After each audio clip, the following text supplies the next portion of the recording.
எல்லோருக்கும் வணக்கம். இன்னைக்கு உங்களுக்கு நான் செஞ்சு காமிக்க போகிற ரெசிபி பட்டூரா. இந்த பட்டூரா வந்து நிறைய பேர் நீங்கள் எனக்கு கேட்டு எழுதியிருந்தீங்க. ஸோ அதுக்காக இன்றைக்கி நான் இந்த பட்டூரா ரெசிபி பண்ணுறேன். இது பூரி ரெசிபி இல்லை, இது சின்ன மசாலாக்காக நான் இந்த பட்டூரா செஞ்சேன். இது நல்லா கிறிஸ்பியாக இருக்கும். இந்த ரெஸ்டாரண்ட் ஸ்டைல் மாதிரி இருக்கும். நீங்கள் சன்னா மசாலா அண்ட் பட்டூரா ஆர்டர் பண்ணுறப்போ எப்படி சர்வ் பண்ணுறாங்க கிறிஸ்பியாக அந்த மாதிரி இருக்கும். தேவையான பொருட்கள் பார்த்திங்கன்னா 2 கப் அளவுக்கு மைதா எடுத்துருக்கேங்க, 4 டேபிள் ஸ்பூன் அளவுக்கு தயிர்,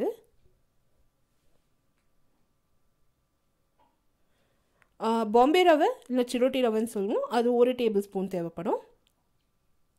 உப்பு அண்ட் எண்ணெய் பொரிக்கிறதுக்கு உப்பு வந்து 1 டேபிள் ஸ்பூன் அளவுக்கு தேவைப்படும்.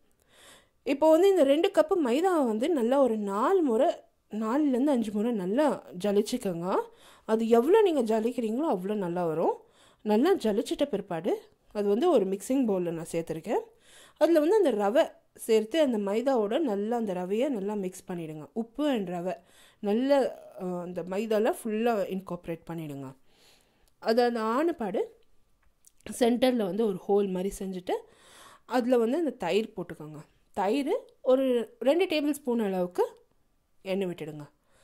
விட்டுட்டு நல்லா வந்து இதை ஃபஸ்ட்டு மிக்ஸ் பண்ணிவிடுங்க. மாவில் நல்லா அந்த தயிர் நல்லா பரவிடணும். ஸோ நல்லா அதை ஃபஸ்ட்டு மிக்ஸ் பண்ணிவிடுங்க. அப்புறமா நம்ம வந்து நல்லா ஒரு சப்பாத்தி மாவு பிசைகிற மாதிரி கொஞ்சம் கொஞ்சமாக தண்ணி விட்டு நல்லா கை விட்டு நல்லா நீங்கள் வந்து அதை பிசைஞ்சிடுங்க. நல்லா இது பிசைகிறப்போ உங்களுக்கு அந்த எலாஸ்டிசிட்டி வந்து ஃபார்ம் ஆகும் அண்டு நல்லா அந்த க்ளூட்டன் கண்டென்ட் வந்து டெவலப் ஆகும். ஸோ நீங்கள் எவ்வளோ பிசைகிறீங்களோ அவ்வளோ நல்லா உங்களுக்கு க்ளூட்டன் கண்டென்ட் வந்து டெவலப் ஆகும். இப்போ நீங்கள் இதில் நான் ஏன் தயிர் நீங்கள் சேர்த்துருக்கீங்கன்னு கேட்கலாம். தயிர் வந்து சேர்க்குற தொட்டு அந்த எண்ணெய் வந்து அவ்வளோவா அதில் வந்து பிடிப்படாது அண்டு ரொம்ப நல்லாயிருக்கும், ஃப்ளஃபியாக வரும் இந்த பூரிஸ்.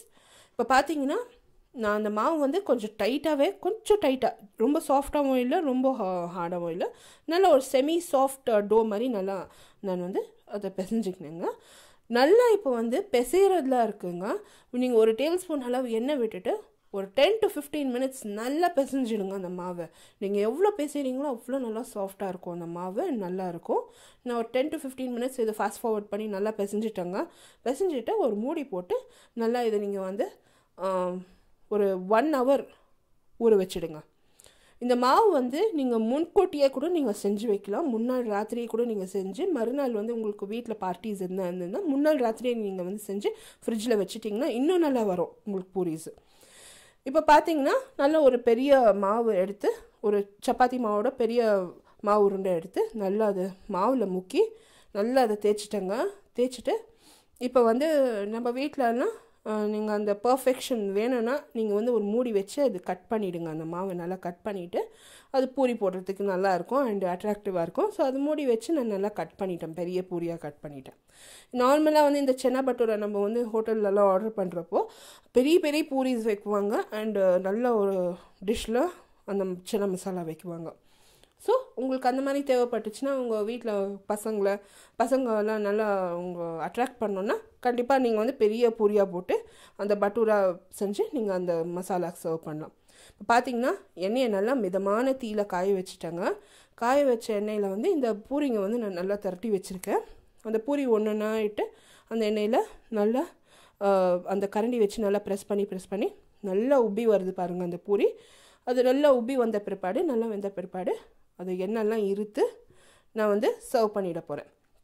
இந்த ரெசிபி ரொம்ப சிம்பிளுங்க. கண்டிப்பாக உங்கள் ஃப்ரெண்ட்ஸோடலாம் இந்த வீடியோ நீங்கள் ஷேர் பண்ணுங்கள். அவங்க ரொம்ப விரும்பி அவங்க வீட்டில் கூட இந்த பூரி செஞ்சு அவங்க குழந்தைங்களுக்கு பரிமாறட்டும். இந்த ரெசிபி வீடியோ உங்களுக்கு பிடிச்சிருந்துன்னா கண்டிப்பாக லைக் பண்ணி இந்த சேனல் சப்ஸ்கிரைப் பண்ணுங்கள். இப்போ பார்த்தீங்கன்னா இந்த ரெசிபி இன் டீட்டெயில் என்னோடய பிளாகில் இருக்குங்க. பிளாக் லிங்க் வந்து நான் about bar below this video post பண்ணுறேன். அட் த சேம் டைம் இந்த ரெசிபியை வந்து நான் இங்கிலீஷில் ட்ரான்ஸ்லேட் பண்ணியிருக்கேங்க. கண்டிப்பாக இந்த ரெசிபி வந்து உங்களுக்கு இங்கிலீஷில் தான் பார்க்கணுன்னா நீங்கள் வந்து என்னோடய இங்கிலீஷ் சேனலில் கூட விசிட் பண்ணலாம். எல்லா லிங்க்ஸுமே அபவுட் பார் பிலோ திஸ் வீடியோ போஸ்ட் பண்ணுறேன். இப்போ பார்த்தீங்கன்னா என்னோடய ஃபேஸ்புக்கில் இருந்து நாட் ஒன்லி ரெசிபிஸ் நான் நிறைய டிப்ஸு கூட கொடுத்துட்டே இருக்கேன். ஃபேஸ்புக்கில் வந்து கண்டிப்பாக எல்லோரும் ஃபாலோ பண்ணுங்கள். Or you can follow me on my G+ account. எல்லா லிங்க்ஸுமே நான் about bar below this video post பண்ணுறேன். இப்போ பார்த்தீங்கன்னா இந்த பூரி எவ்வளோ நல்லா உப்பி வருது. நாட் 1 or 2 பூரிஸ் நான் இந்த மாதிரி உப்பி காமிக்கல. எல்லா பூரியுமே நான் திரட்டுறது வந்து உங்களுக்கு நான் சுட்டு காமிச்சிட்ருக்கேன். எவ்வளோ அழகாக உப்பி வந்திருக்கு பாருங்கள். கண்டிப்பாக இந்த ரெசிபி ட்ரை பண்ணுங்கள். நான் அடுத்த வீடியோ போஸ்ட் பண்ண போகிறது சென்னா மசாலா, ரெஸ்டாரண்ட் ஸ்டைல் சென்னா மசாலா செஞ்சுருக்கேன். கண்டிப்பாக இந்த வீடியோ எல்லாருமே லைக் பண்ணி கமெண்ட் பண்ணி ஷேர் பண்ணுங்கள் உங்கள் ஃப்ரெண்ட்ஸோட. அடுத்த புதிய வீடியோ ரெசிபியோடு உங்களை திருப்பியும் சந்திக்கும் வரை நன்றி, வணக்கம்.